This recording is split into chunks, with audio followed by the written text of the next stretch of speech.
nembe salaman sakniki. Lah lek salaman ngeten, Mbak. Supaya awake dhewe nggedhekke rasa syukur dumateng Gusti Allah nggih. Niki lak cobi ningali astane. Nah niki to, niki ngeten. Niki drijine kabeh pinten?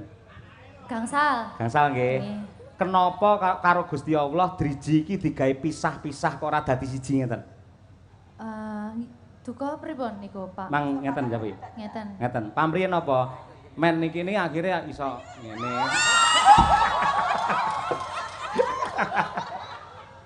Guyone ngono. Aduh, bar iki kudu wudu aku. Pripun? Ngeten. Niki dirijine lak 5. Ngeten. Jangan ya 5 to. Nggih. Men iso nggih Supaya salaman. bisa. Lah, lek salaman iki lambegar ngeten. Nggih. Nuduhke iki keagungane Gusti, Nggih. pamunta iki pisah-pisah ngono, terus akhire iki dadi lan ngene. Gayane Pak Dinisir nyekel lho, Pak. Ora tak umbah 7 dina.